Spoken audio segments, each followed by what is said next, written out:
താങ്കളുടെ ആദ്യത്തെ ചിത്രം പനി അത് വളരെ സോഷ്യലി റെലവൻ്റ് ഒരു ചിത്രമായിരുന്നു അത്. കാരണം വെച്ചാൽ അത്രയും സമൂഹത്തിൽ നടക്കുന്ന ഒരു ട്രൂ ഇൻസിഡൻറ്റ് കൂടിയാണ് അതിനകത്ത് കാണിച്ചിരിക്കുന്നത്. എനിക്ക് കാണാൻ സാധിച്ചു. വളരെ നല്ലൊരു ഫിലിമായിരുന്നു അത്.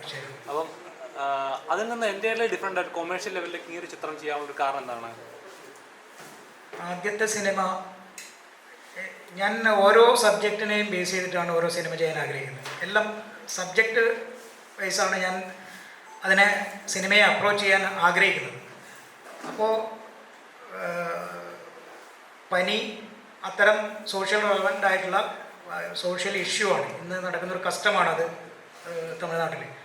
ആ കസ്റ്റത്തെ ബേസ് ചെയ്തിട്ടാണ് ആ സിനിമ. പക്ഷേ എൻ്റെ ലൈഫിൽ 2 റിയൽ ഇൻസിഡൻറ്റിനെ ബന്ധപ്പെടുത്തിയിട്ടാണ് ഈ സിനിമ ബുള്ളറ്റ് ഡയറീസ് ഉണ്ടാക്കിയിരിക്കുന്നത്. അപ്പോൾ സ്വാഭാവികമായും നമ്മളെ എടുത്തു വരുന്ന സബ്ജക്റ്റ് അതിനനുസരിച്ചിട്ടുള്ള ട്രീറ്റ്മെൻറ്റാണ് ഞാൻ ആഗ്രഹിക്കുന്നത്. ഇനിയും ഈ 2 രീതിയിലുള്ള സിനിമകൾ ചെയ്യാൻ എനിക്ക് താല്പര്യമുണ്ട്. ഇത് നോർമലി നമ്മൾ ഒരുപാട് ഇങ്ങനത്തെ ഇൻസ്പിറേഷൻ അല്ലെങ്കിൽ എന്താ പറയുക ഒരു ബുള്ളറ്റിനെ വെച്ചിട്ട് അല്ലെങ്കിൽ ഫുട്ബോളിനെ വെച്ചിട്ട് അങ്ങനത്തെ ക്രൈസിനെസ് ഉള്ള സിനിമകൾ നമ്മൾ ഇതിനു മുമ്പ് കണ്ടിട്ടുണ്ട്. അതിൽ നിന്ന് എങ്ങനെ ഡിഫറെൻ്റ് ആവുന്നു ഈ ബുള്ളറ്റ് ഡയറീസ് എന്നൊരു ചിത്രം? അതാണ് ഈ ബുള്ളറ്റിനോടുള്ള പ്രണയമാണ് യഥാർത്ഥത്തിൽ ധ്യാൻ. അപ്പോൾ ആ പ്രണയമാണ് നമ്മളിതിൽ സാധാരണ എല്ലാവരുടെ വീട്ടിലും ബൈക്കും ബുള്ളറ്റും കാറുകളും ഒക്കെ ഉണ്ടാവും. പക്ഷേ എങ്ങനെയാണ് ഒരു വണ്ടിയെ നമ്മളെ കൊണ്ടുപോകുന്ന വണ്ടിയെ ഒരു ചെറുപ്പക്കാരൻ എങ്ങനെയാണ് പ്രണയിക്കുന്നത് എന്നുള്ളതാണ് ഈ സിനിമ പറയുന്നത്. അതിനപ്പുറത്ത് ഈ മറ്റൊരു തലത്തിൽ ഇതൊരു ഇമോഷണലി കണക്റ്റായി മറ്റൊരു വ്യക്തിക്ക് ഇതൊരു ഇമോഷണൽ കണക്റ്റ് ആവുന്ന രീതിയിലേക്ക് ഈ സബ്ജക്റ്റ് മാറുന്നുണ്ട്. അപ്പോൾ പാഷനും ഇമോഷനുമാണ് ഈ സിനിമയിൽ ഞാൻ ഉദ്ദേശിക്കുന്നത്. നമസ്കാരം ചേട്ടാ, ഈ സിനിമയിൽ എങ്ങനെയാണ് ഇങ്ങനത്തെ കഥാപാത്രമാണോ അച്ഛൻ കഥാപാത്രമാണോ അതോ സ്ഥിരം? അച്ഛൻ്റെ പ്രായമുണ്ട് മോനെ, അച്ഛനാവാനുള്ള പ്രായമായി. ഇനിയുള്ള സിനിമകളെല്ലാം അങ്ങനെ കുറേ അച്ഛന്മാർ ചെറുപ്പക്കാരായി അഭിനയിക്കുന്നതുകൊണ്ടാണ് എന്നെ പോലെയുള്ള ആൾക്കാർക്ക് ഈ അച്ഛൻ്റെ വേഷങ്ങൾ കിട്ടുന്നത്. അച്ഛനും മുത്തച്ഛനും ഒക്കെ ആവേണ്ട ആൾക്കാർ 25 വയസ്സ് 30 വയസ്സായിട്ട് അഭിനയിക്കുമ്പോൾ ഞങ്ങളെ പോലുള്ള ആൾക്കാർക്ക് അവസരം കിട്ടുന്നു. സന്തോഷമാണോ സങ്കടമാണോ? സന്തോഷം മാത്രമേ ഉള്ളൂ. സിനിമയിൽ ഉണ്ടാവലാണ് പ്രധാനം. സിനിമയിലായിരിക്കുക നമുക്ക് പറ്റുന്നത് എന്ന് സംവിധായകനും തിരക്കഥാകൃത്തിനും തോന്നുന്ന കഥാപാത്രങ്ങൾ നമ്മളെ തേടിയെത്തുക, അത് ഏറ്റവും ഭംഗിയായിട്ട് അവതരിപ്പിക്കുക, അതിൻ്റെ സന്തോഷമാണ് പ്രധാനം. ഈ ചിത്രത്തിലെ കഥാപാത്രത്തെ കുറിച്ച് പറയാൻ പറ്റുമോ? എങ്ങനത്തെ ഒരു കഥാപാത്രത്തിൻ്റെ പേര് ലിൻഡ ലൂക്കോസ് എന്നാണ്. ആലക്കോടാണ് നമ്മൾ ഷൂട്ട് ചെയ്തിട്ടുണ്ട്. ആ പ്രദേശത്തുള്ള ഒരു നേഴ്സാണ്. വെരി എന്താ പറയുക, എനിക്ക് ഭയങ്കര ഇഷ്ടത്തോടു കൂടെ ഞാൻ ചെയ്ത കഥാപാത്രമാണ്. സിമ്പിളായിട്ടുള്ള കഥാപാത്രമാണ്. അങ്ങനെ ഇഞ്ചുകെട്ടലുകളോ അല്ലെങ്കിൽ പ്രത്യേകിച്ചൊരു പരിവേഷമൊന്നും ഇല്ലാതെ വളരെ സിമ്പിളായിട്ട് ഏതൊരു സാധാരണക്കാരിക്കും റിലേറ്റ് ചെയ്യാൻ പറ്റുന്ന റിലേറ്റബിളായിട്ടുള്ളൊരു ക്യാരക്ടറായിരുന്നു. നമ്മുടെ ഉണ്ണിമൂലത്തിന്റെ ചിത്രത്തിന് ശേഷം ഒരു നാടൻ കഥാപാത്രം, ഒരു ഗ്രാമീണ കഥാപാത്രത്തിൽ വരുന്ന ഒരു ചിത്രം, അങ്ങനെ ഒരു പ്രത്യേകത. അതെ, ഗ്രാമീണ പശ്ചാത്തലമാണ് ഈ സിനിമയുടെ ഇത്. പക്ഷെ മറ്റേ ഒരു മുറ വന്ന് പാർത്തായ ആ ഒരു ഇതല്ല, നാടൻ വേഷമാണ് എന്നതിലുപരി ഇതിൽ വളരെ സിമ്പിളായിട്ട് എന്നാൽ ഇമോഷൻ വെച്ച് കണക്ട് ചെയ്യാൻ നമുക്ക് പറ്റുന്നൊരു കഥാപാത്രമാണ്. ഞാൻ ലുക്സിൻ്റെ മാത്രം ഇതിലല്ല പറയുന്നത്. നാടൻ വേഷം ഇട്ടത് കൊണ്ട് കഥാപാത്രം സിമ്പിളാവുന്നു എന്നല്ല, പക്ഷെ ക്യാരക്ടർ സ്കെച്ച് അങ്ങനെ തന്നെയാണ്. പിന്നെ എനിക്ക് തോന്നുന്നു സന്തോഷേട്ടൻ്റെ പനിയാണെന്നുണ്ടെങ്കിലും ബുള്ളറ്റ് ഡയറീസ് ആണെന്നുണ്ടെങ്കിലും ഞാൻ വേറെയും ഒരു സ്ക്രിപ്റ്റ് സന്തോഷേട്ടൻ്റെ കേട്ടായിരുന്നു. ഇതൊക്കെ എനിക്ക് മനസ്സിലായത് കുറേ കൂടി ഇമോഷൻസായിട്ട് കണക്ട് ചെയ്ത് ആൾക്കാരെ കണക്ട് ചെയ്യിപ്പിക്കാൻ പറ്റുന്ന വിധമാണ്. ആ ഒരു വാല്യൂ, അങ്ങനത്തെ ഒരു വാല്യൂ ഉള്ള സ്ക്രിപ്റ്റ്സാണ് സന്തോഷേട്ടൻ്റേത്. അപ്പോൾ തീർച്ചയായിട്ടും അതാ ഞാൻ പറഞ്ഞത്, it will not feel to touch your heart. ഹൃദയസ്പർശിയായിട്ടുള്ള സിമ്പിൾ ഫീൽ ഗുഡ് ഫിലിം ആയിരിക്കും. ഞാൻ പറഞ്ഞതിൽ വല്ല തെറ്റുണ്ടോ?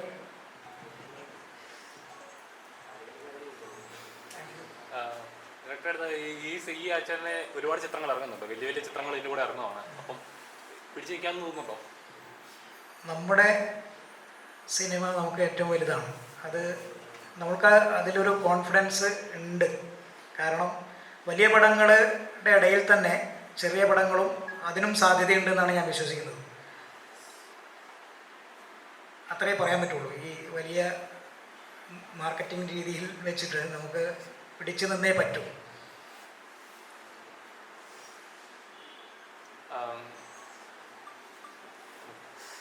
ഡയറക്ടർ ഇപ്പോൾ ധ്യാൻ ചേട്ടൻ എന്ത് പറയുക? സാധാരണ ഓൺലൈൻ പ്രൊമോഷൻസ് ഒക്കെ വരുമ്പോൾ ധ്യാൻ ചേട്ടൻ ആദ്യം വരാറില്ല. എന്തുകൊണ്ടാണ് ധ്യാൻ ചേട്ടൻ വന്നില്ല? ഞാൻ ഒരു പടത്തിൻ്റെ ഷൂട്ടിലാണിപ്പോൾ.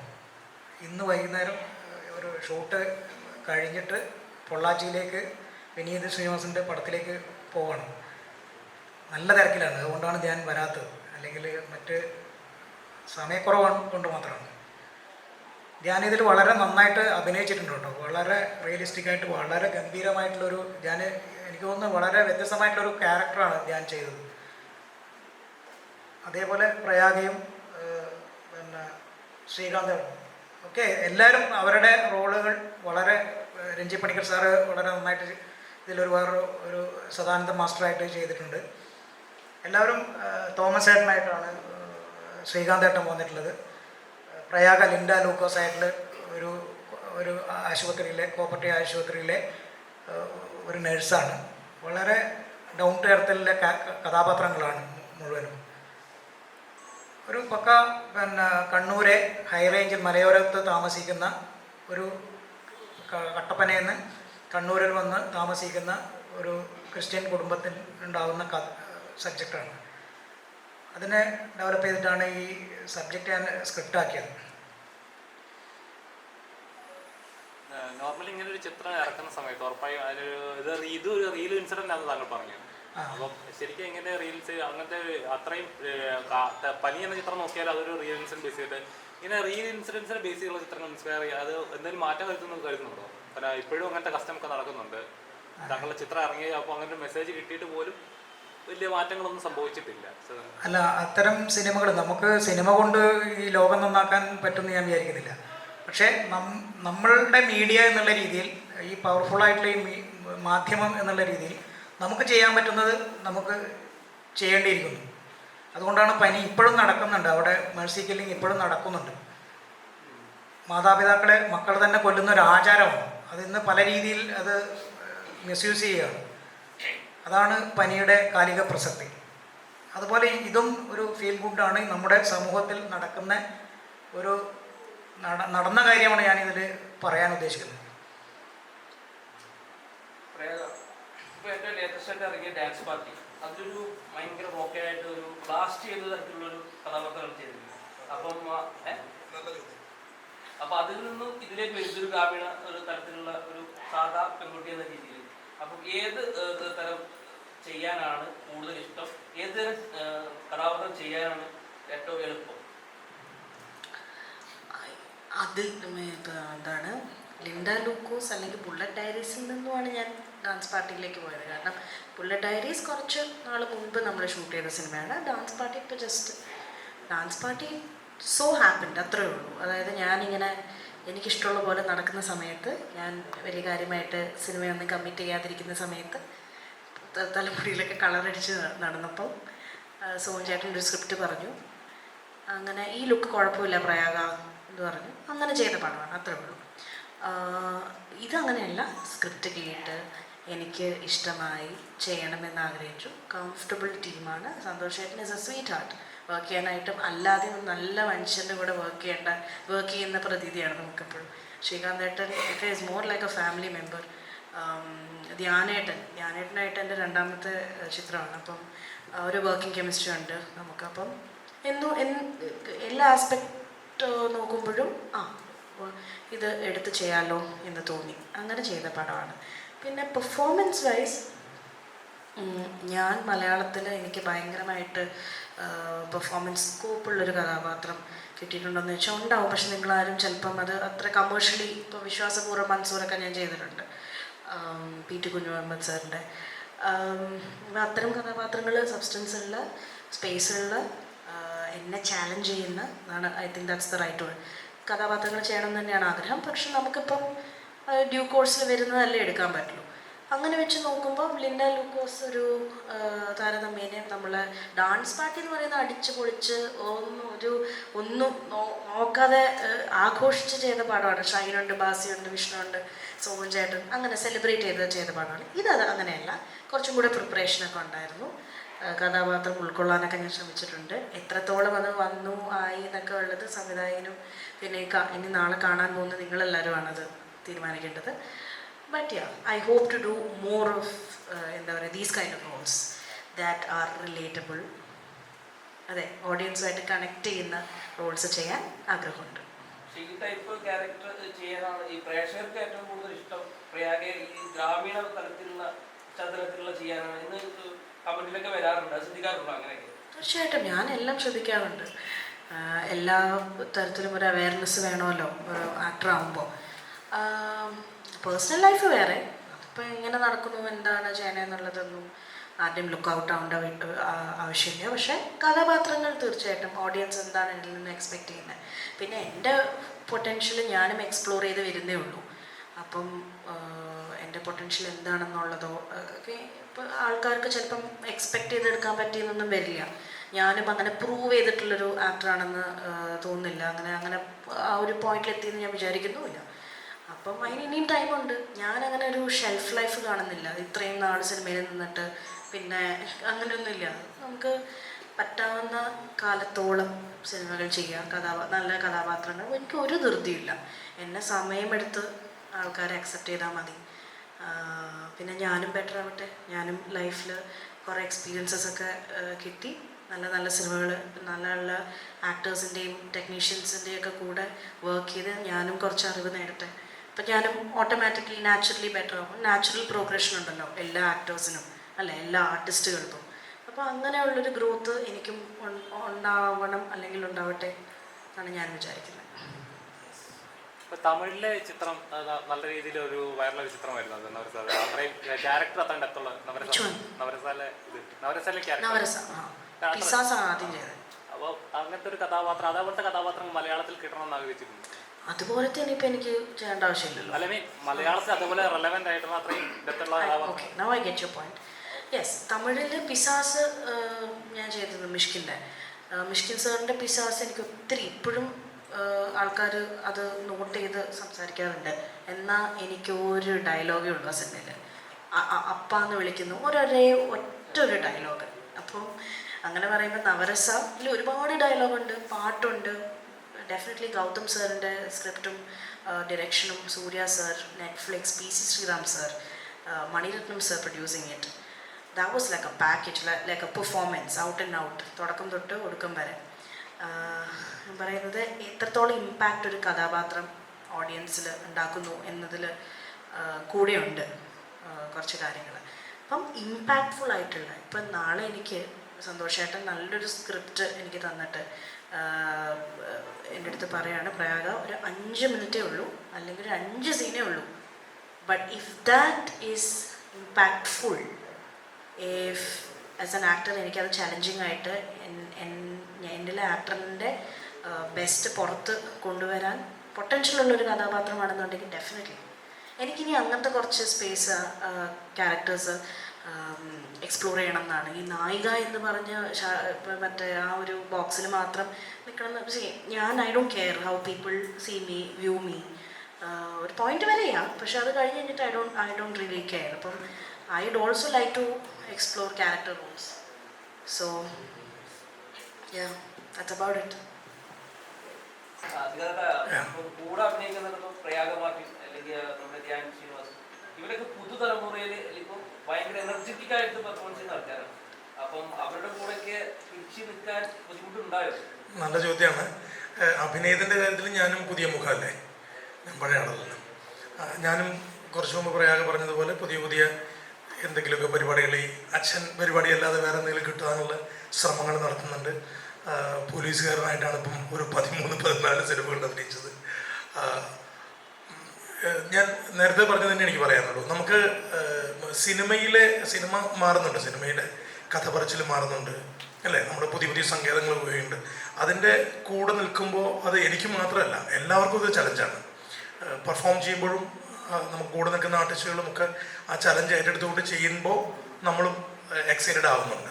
അത്രേ ഉള്ളൂ. അത് പിന്നെ എന്താ പറയുക, ഒരു കൂട്ടായിട്ടുള്ള പരിപാടിയാണല്ലോ. അതിൽ നിങ്ങൾ മറ്റേ ക്യാമറയുടെ പുറകിലുള്ള ആൾക്കാരെ കാണുന്നില്ലാന്നേ ഉള്ളൂ.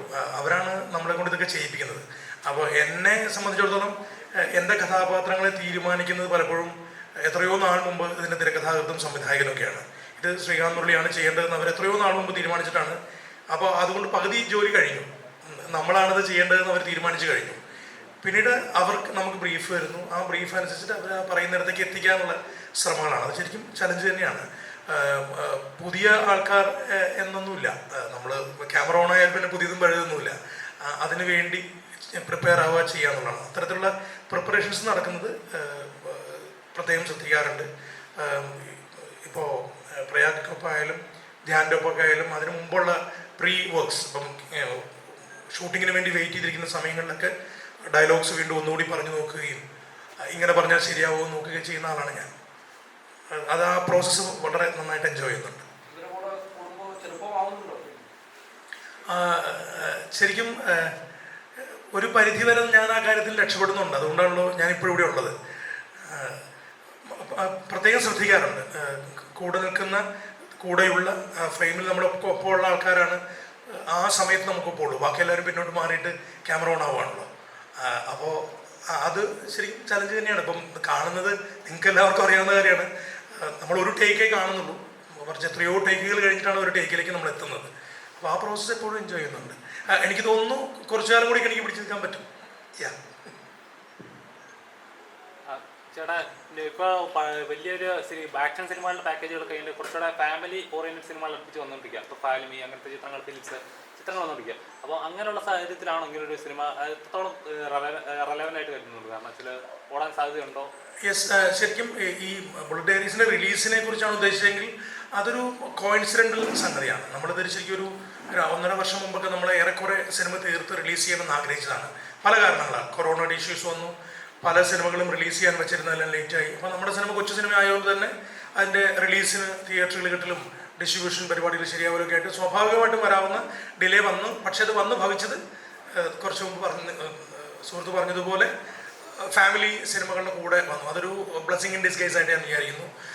അത് വർക്കാവട്ടെ എന്നാണ് ഞാൻ ആഗ്രഹിക്കുക. കാരണം ആക്ഷൻ സിനിമകൾ, ഞാൻ കുറച്ചു മുമ്പ് പറഞ്ഞത് അതാണ്, ആക്ഷൻ സിനിമകളും വലിയ വലിയ സിനിമകളും പോകുമ്പോൾ ഡയറക്ടർ പറഞ്ഞതുപോലെ നമ്മളുടെ ഈ കുഞ്ഞ് ഫാമിലി ഫിലിം ഇതൊരു 100% പ്രയാഗയുടെ പ്രയോഗം, അതായത് ഫീൽ ഗുഡ് പരിപാടിയാണ്. ഭയങ്കര വലിയ മാജിക് ഒന്നും സിനിമയിലില്ല. മറിച്ച് ചെറിയ ഇമോഷൻസ്. ഞാൻ നേരത്തെ പറഞ്ഞല്ലോ, ഒരു ബുള്ളറ്റ് ഏറ്റവും കാര്യമായിട്ട് ബുള്ളറ്റ് തുടച്ചു വയ്ക്കുകയും അത് മാറി നിന്ന് നോക്കുകയും ഒക്കെ ചെയ്യുന്നവരാണ് നമ്മൾ കുറേ പേരെങ്കിലുമൊക്കെ. അതിൻ്റെ ശബ്ദം ഒക്കെ നമ്മളെ എഫക്റ്റ് ചെയ്യും. അതിനെന്തെങ്കിലും കംപ്ലൈൻറ്റ് പറ്റിയാൽ നമ്മളെ എഫക്റ്റ് ചെയ്യും. വേറെ ആരെങ്കിലും ചിലപ്പോൾ ആ ബുള്ളറ്റിൽ കയറി ഇരുന്നാൽ ചിലപ്പോൾ നമുക്ക് ഇഷ്ടപ്പെട്ടില്ല.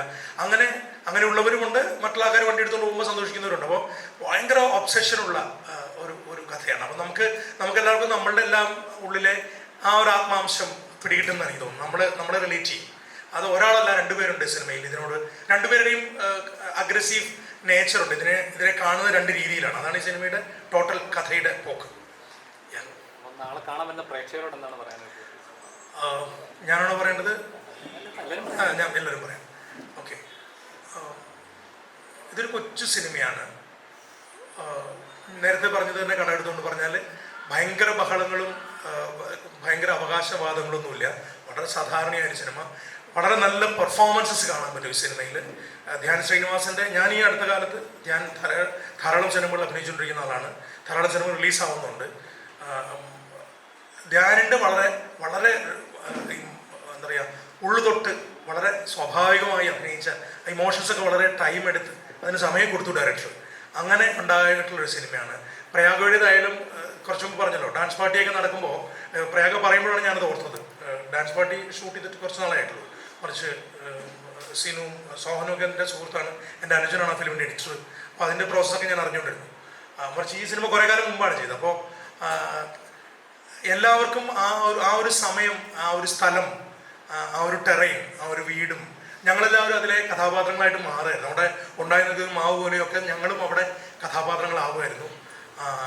ഒരു വർക്ക്ഷോപ്പും ഒരു ചെറിയ കവലയും നമ്മളൊക്കെ ട്രക്കിങ്ങിനൊക്കെ പോകുമ്പോൾ മാത്രം കണ്ടേക്കാം, അല്ലാതെ നമ്മളൊന്നും ആ സ്ഥലത്തേക്ക് പോവില്ല. ആ സ്ഥലത്ത് താമസിക്കുന്നവരല്ലാതെ ആ ഇടത്തേക്ക് തപ്പിപ്പോകാൻ ചാൻസ് കുറവാണ് പൈതൽ മലയുടെ മുകളിൽ. പക്ഷെ അവിടെ ഒരു ജീവനുണ്ട്, ഒരു ജീവിതമുണ്ട്, ഒരു ചായക്കടയുണ്ട്. ആലക്കോടാണ് ഈ സ്ഥലം. അപ്പോൾ അവിടെയും ഒരു ചെറിയ ചായക്കടയുണ്ട്. അവിടെയും വളരെ സജീവമാണ് ജീവിതം. അതിനിടയിലാണ് നമ്മുടെ ഈ കഥാപാത്രങ്ങളെ ഡയറക്ടർ കൊണ്ട് പ്ലേസ് ചെയ്തിട്ടുള്ളത്. അപ്പോൾ അതിൻ്റെ ഒരു സുഖവും അതിൻ്റെ ഒരു സമാധാനമൊക്കെ ഈ സിനിമയ്ക്കുണ്ട്. വളരെ സമാധാനമായിട്ട് പോയിരുന്ന് കാണാവുന്ന ഒരു കുടുംബ ചിത്രമാണ്. സോ എല്ലാവരും കാണണം, തിയേറ്ററിൽ തന്നെ പോയി കാണണം. എനിക്ക് ബുള്ളറ്റ് ഇഷ്ടമാണ്. ഓടിക്കാൻ അയ്യോ ഇല്ല, എനിക്ക് ബുള്ളറ്റ് ഈ കാണാൻ ഇഷ്ടമാണ്, പുറകിലിരുന്ന് യാത്ര ചെയ്യാനും ഇഷ്ടമാണ്. ബുള്ളറ്റ് ഓടിക്കാൻ പഠിച്ചിട്ടുമുണ്ട്, വേറെ ഒന്നിനുമല്ല, ഒരു സിനിമയ്ക്ക് വേണ്ടിയിട്ടാണ്. Unfortunately that movie done happen. പക്ഷേ എനിക്ക് 2 വീലർ പേടിയാണ്. അതിപ്പോൾ സ്കൂട്ടറായാലും ബുള്ളറ്റായാലും ബാക്കി വെറൈറ്റി ഓഫ് 2 വീലേഴ്സ് പേടിയാണ് എനിക്ക്. ചെയ്യും ചേട്ടാ, ഇതല്ലേ ജോലി. ചേട്ടാ, ഞാൻ നേരത്തെ പറഞ്ഞ എന്താണ്, ചാലഞ്ച് ചെയ്യുന്ന കഥാപാത്രങ്ങൾ ചെയ്യാനാണ് താല്പര്യം. അപ്പം പേടിയില്ലെന്ന് പറഞ്ഞാൽ പേടിയുള്ള കാര്യങ്ങൾ കറേജോടെ നേരിടുമ്പോഴാണല്ലോ നമുക്ക് വിജയം വരുന്നത്. കാരണം ഈസി ആയിട്ടുള്ള ജീവിതമോ ഈസി അല്ല, സിനിമ ഒട്ടുമല്ല, കഥാപാത്രങ്ങൾ ഒട്ടുമല്ല. അങ്ങനത്തെ കഥാപാത്രങ്ങൾ ചെയ്യണം, അതല്ലേ എൻ്റെ ചാലഞ്ച്.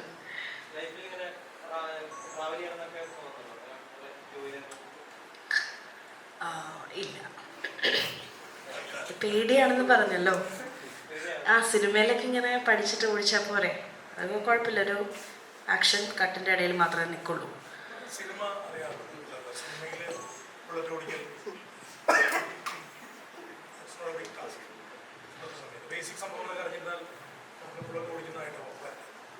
ഞാനിതിൽ ബുള്ളറ്റ് ഓടിക്കുന്നില്ല. ഇത് ബുള്ളറ്റ് ഇതൊരു എന്താണ് നമ്മുടെ ഇതിൽ പറയണ്ടല്ലോ, ഒരു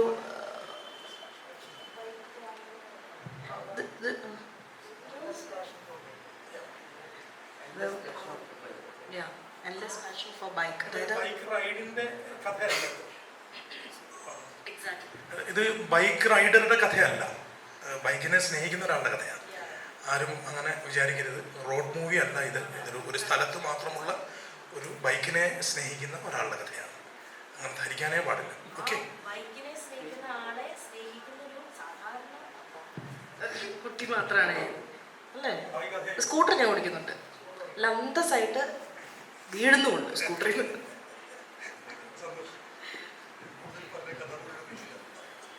ഒരു നിങ്ങളുടെ ഹൃദയത്തിൽ തൊടുന്ന